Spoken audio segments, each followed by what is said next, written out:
Okay, what's up guys? Welcome to another video. Today I have something very special to you. I have some tips and the best advice to make sure that you get far in the Evolution Draft Challenge. If you want to get those 12 wins and get all of the rewards, please stay till the end because I will be giving you the best advice you can find anywhere. So I'll be showing you 3 or 4 games of me playing some draft with some Evolution Draft games, and we'll be giving you some of the best tips. It is very important to remember that drafting depends a lot on the context, and there is no right way to draft or one way that beats all the others. But these are just some general tips that can help you make better decisions and guarantee that you will get further than you would have without knowing them. So the first one is that some cards work really well in draft, and you should pick them if possible, and this is because these cards require specific counters that your opponents may not have drafted, and without them they're extremely difficult to win with. So one of these, for example, is the Princess. Another one can be the Elite Barbarians or the Inferno Dragon. And why is that? It's because, for example, for the Princess you need arrows or a log to kill it for a positive elixir trade, and it is very likely that they may have not picked it. Or for example, for the Inferno Dragon they will need something to reset the Inferno Dragon, such as a Zap, an Electro Dragon, Electro Wizard, and it is also very likely that they will not have had a chance to pick those. The second piece of advice is that you should actually keep in mind what you're giving your opponent. So for example, for me, one thing that works for me is that I like to play very low elixir average decks, and decks that are very easy to cycle. So what I like to do is give my opponent very expensive cards so that he has a more difficult time in dealing with the cards that I choose. So for example, if I have the option of choosing a lightning or a log, I will choose the log and give him a way more expensive card that he will have a hard time just knowing when and how to use it. Just you can see here that we already get our first win in a very quick and easy game against a bad boy. As you can see, he gave us the Elixir Golem, and we made sure to use it correctly by after defending, and when we realized that he was low on elixir, just putting an Elixir Golem off ahead of all our defending troops and creating a counter attack that was just too much for him. Another piece of advice is that some cards are more universal than others, which means that they can be useful in many more situations. So for example, cards as the Mega Knight, the P.E.K.K.A., the Inferno Tower, the Valkyrie, or the Electro Wizard usually bring you more value in more situations than other more specific cards. So when you do not know what to pick, it is generally a lot safer to pick some of these cards than others. You should always also pick a win condition. It's good to have at least one win condition, and if you can have 2, well, even better, but also don't forget about defense. Without a win condition, you can find yourself in a situation where your pushes just do not reach the opponent's towers, and you will not deal enough damage to actually win. Some of good win conditions are a miner, maybe a Goblin Barrel, or a Golem if you are a big push, if you have a beatdown deck. And now, of course, with the evolution cards, the Firecracker can be considered a win condition, because an Evolved Firecracker deals so much damage and she's just so unstoppable. Also, the Evolved Royale Giant is very good. However, I don't especially like him because I feel like he's very expensive. But yeah. Then when facing a choice between a card and its counter, you should always go for the counter. For example, if the choice is between arrows and a minion horde, you should probably choose the arrows. Or if it's between a log and a princess, you should choose the princess.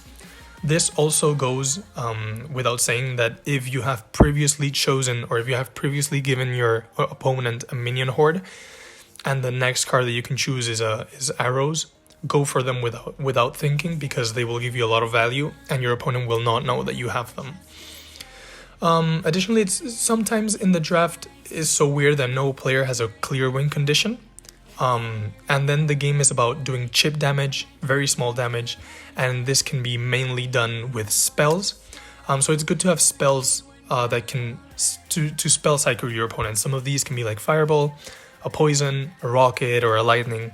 Just any big spell that you can think you can get value with them and be able to chip your opponent's tower in case that neither of you has a very clear win condition. And then as well, you should aim for a balanced deck. What this means is that even though you can only choose 4 cards out of 8, you should aim for having a balanced deck, meaning that you should cover air, You should cover ground. You should have spells or splash damage. You should have very high DPS cards. Cheap cycle cards I think are the best because you can get back to the cards that are better in your deck earlier. So for example, my decks are always cheap, which means that I can play evolution cards a lot more often. And since they're really broken, that helps a lot in winning games. Then as well, don't automatically pick cards that you like.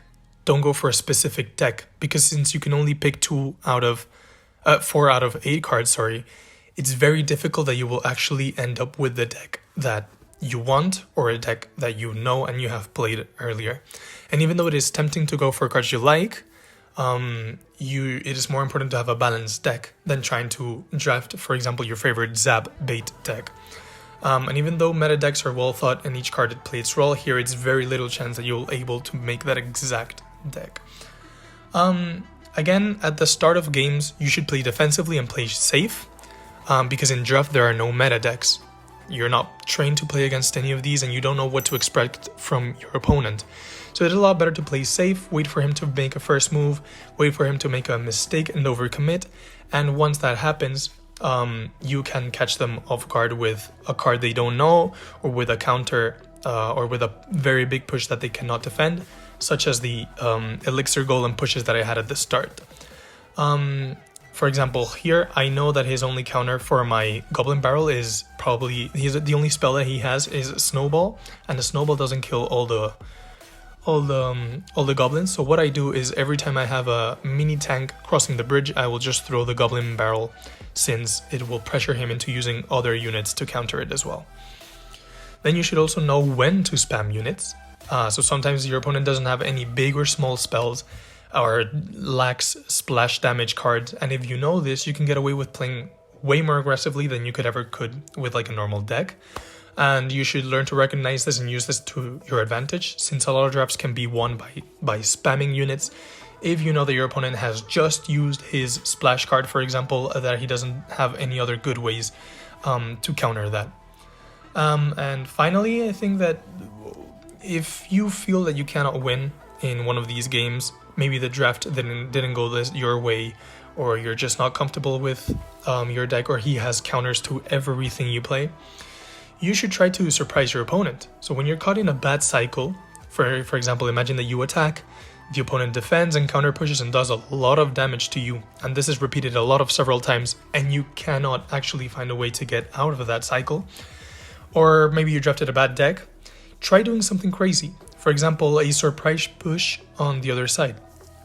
I'm aware that is risky, but if you have no other options, this can really pay off, since you will catch him off guard and maybe you will equalize the game, and he will start to play more passively, or you will get your cards in proper cycle again. So then, of course, you should always accept your losses and move on. Everyone loses at a time. That's just how Clash Royale works. Imagine you have the best deck drafted and he has the worst deck drafted. You can lose that as well. So just accept your losses, move on.